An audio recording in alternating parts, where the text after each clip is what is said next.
Então, agora a gente vai ver uma outra base. Aqui, acho que não tem tanta novidade, né? O que que eu mudei aqui? Eu mudei o elemento químico. Qual é a novidade agora? A novidade é que o cálcio, ele é um cátion que é divalente. Na verdade, o cálcio ele é 2+, né? Então, acho que isso é uma novidade aqui. Então, percebam que a fórmula química da base, se o cátion é divalente, a gente vai precisar de duas hidroxilas. Então, a gente coloca, para simbolizar que são duas hidroxilas, a gente deixa ela entre parênteses e coloca o 2 aqui no fim, né?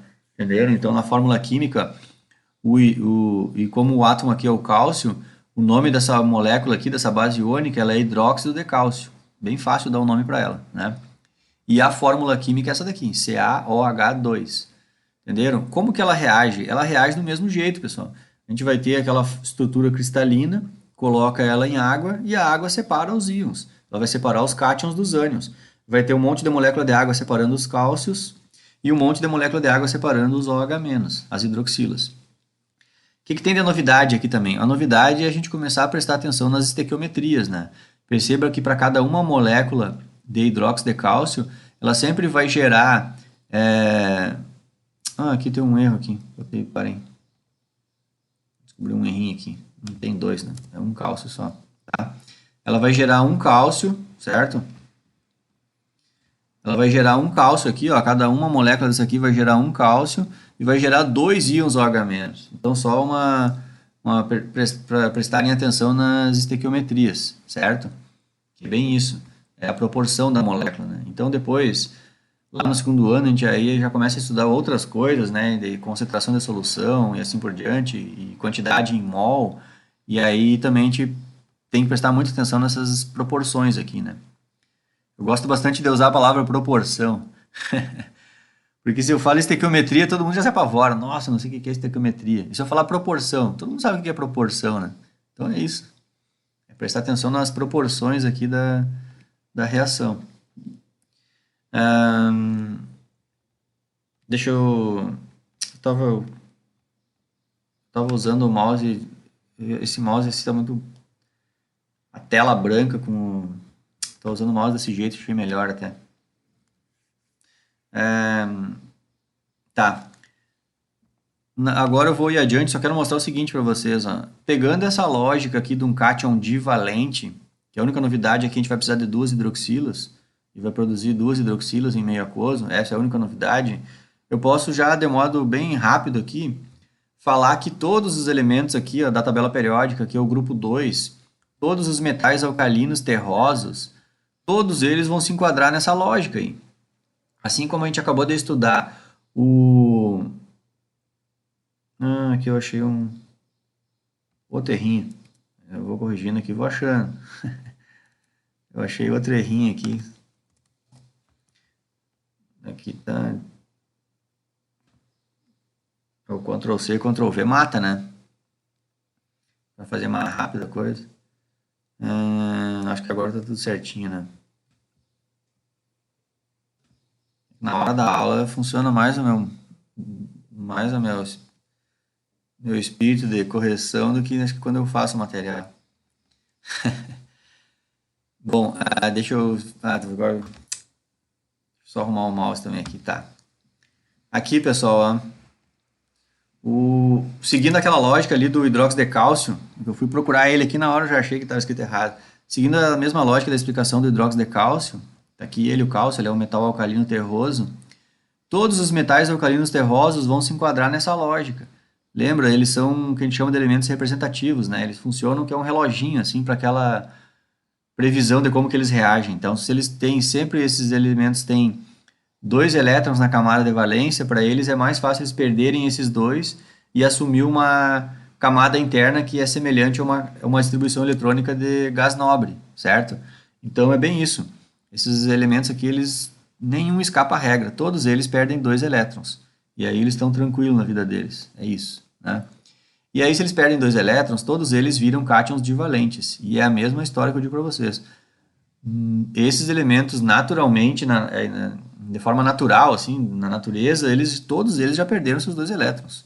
Não existe esses elementos aí com os elétrons lá certinho, que nem está na tabela periódica aqui, né? eles já perderam seus 2 elétrons. Se eles já perderam seus 2 elétrons, eles viram cátions divalentes. Se a gente quiser ter base iônica desses cátions, é só colocar 2 íons OH- para cada átomo do elemento metálico ali. Então aqui vai surgir as bases hidróxido de berilo, hidróxido de magnésio, hidróxido de cálcio, hidróxido de estrôncio, hidróxido de bário e hidróxido de rádio, certo? Aqui então são, é claro que já vou dizer para vocês aqui quais são os xodó de laboratório. E quando eu digo do laboratório é do mundo, do uso mundial, digamos assim, né, de bases. É o magnésio e o cálcio, esses 2 hidróxidos aqui. Aqui são os hidróxidos mais usados, disparado. Claro que se usa outros com bem menos frequência, se usam, né? Esses bem, número atômico muito alto, já tem isótopos radioativos. O rádio já é radioativo, né? Então, isso aqui o cara não vai usar isso aqui, a menos que a pessoa queira estudar esse tipo de coisa, né? E já o bário até é usado para algumas funções, existe o se usar, né? O hidróxido de bário, o estrôncio também, mas é assim, ó, como é que eu vou dizer, esmagadora. A maior parte dos 2 reagentes mais usados são esses 2 aqui. Anos-luz em relação aos outros, né? Mas eles existem, são essas bases iônicas aí. O que eu queria dizer para vocês? Bom, só vou dar uma informação aqui bem... Senão depois eu até esqueço, né? Posso até esquecer, eu vou dizer agora, senão depois eu esqueço. Já seria até uma aplicação, né? Mas depois eu posso esquecer e não dizer. Aquele...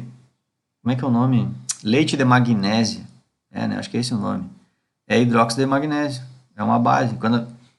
Ele é uma base pouco solúvel, né? Então, tu está com azia, né? Um excesso de acidez estomacal, tu toma essa base aqui, ó, que aí essa base vai neutralizar o ácido.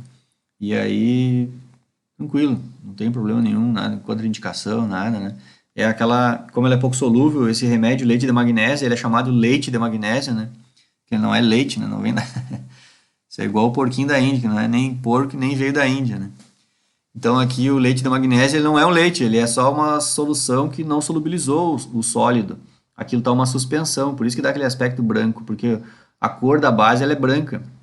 E como a água não conseguiu solubilizar ela direito, ela fica na forma sólida ainda, só que uns sólidozinhos bem pequenininhos, em suspensão na solução. E aí então é por isso que chama um leite, né?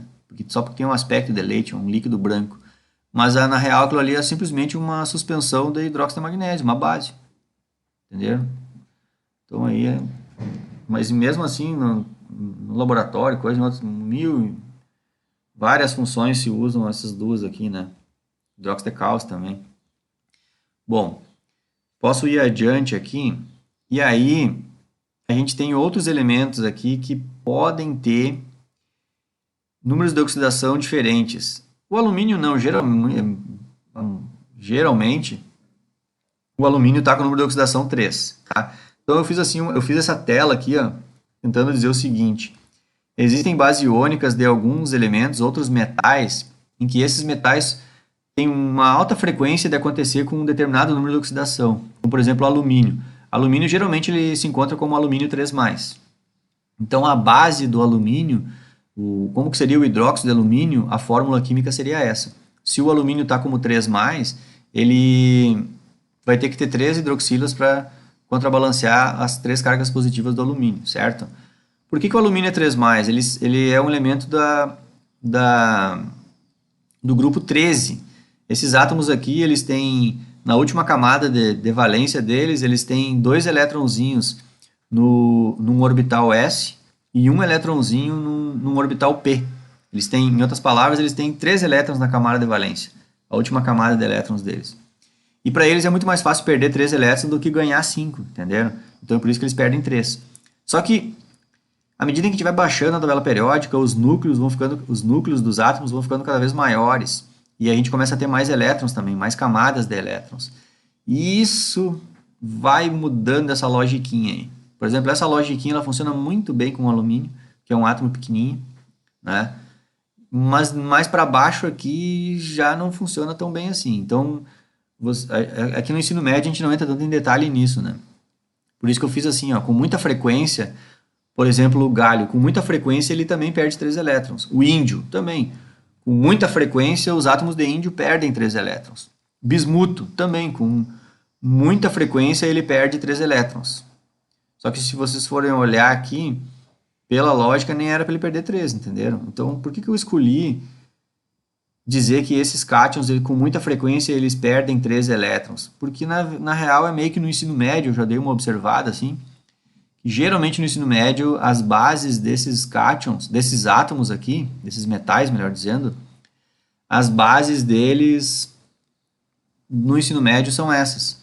Sempre dizem o hidróxido de galho, né? O hidróxido de índio e o hidróxido de bismuto.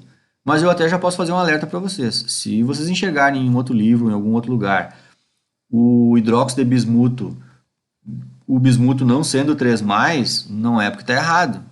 Pode estar certo, entenderam? Então, por exemplo, o índio, até posso fazer um comentário aqui para vocês. Ó. Esses elementos aqui, eles podem, teoricamente, eles seriam todos 3+, mas é bem tranquilo eles não perderem, eles perderem só um elétron, e não os 3. Então é bem tranquilo achar índio mais, talho mais, entenderam? Mais um.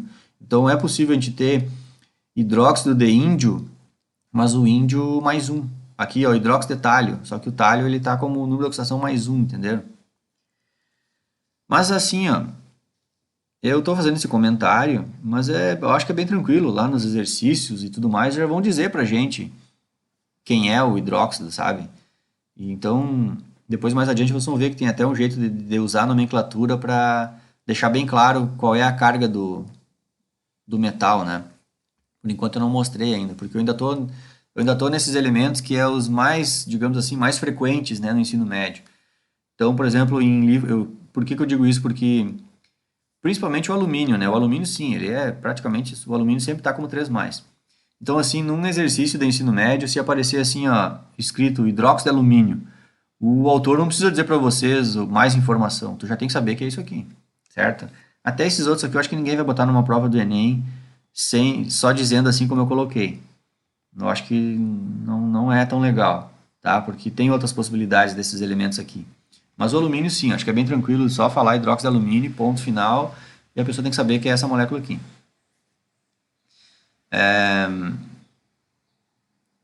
Deixa eu ver aqui. Bom, acho que tá esse do comentário. Eu ia comentar outra coisa, mas deixa assim. Bom, vamos adiante aqui então, pessoal. Visto isso, que já mesmo aqui... e outro detalhe antes de eu avançar é que aqui nós estamos dentro dos elementos representativos, lembra? Os elementos representativos são aqueles em que muitas das logiquinhas que a gente aprende funcionam. E vejam que aqui, mesmo nos elementos representativos, essas lógicazinhas que a gente estuda na química já não funcionam, mesmo nos representativos, certo? Então agora na minha próxima tela, eu vou mostrar já alguns elementos representativos aqui, que é bem frequente já dentro do estudo do ensino médio aqui, a gente já vê que eles formam 2 tipos de cátions, né? Então eu escolhi 2 aqui, né? Eu acho que acho que é só 2 que eu escolhi aqui. É os que mais aparecem nos livros também. O estanho. Ó, eu até posso fazer o discurso aqui para vocês de novo. O estanho, ele é do grupo 14, né? Esses átomos aqui dessa família aqui, ó, desse grupo, eles têm 2 elétrons no orbital S e 2 nos orbitais P. Eles têm 4 elétrons na camada de valência. Para os elementos aqui de cima, o carbono e o silício, principalmente esses 2 aqui, eles têm muita tendência a ganhar mais 4 e ficar com 8. Só que para os de baixo aqui já muda, eles já ficam com mais tendência a perder elétrons do que ganhar, né? E aí então é bem isso que acontece. Está estourando meu tempo aqui, vou seguir no próximo vídeo, peraí.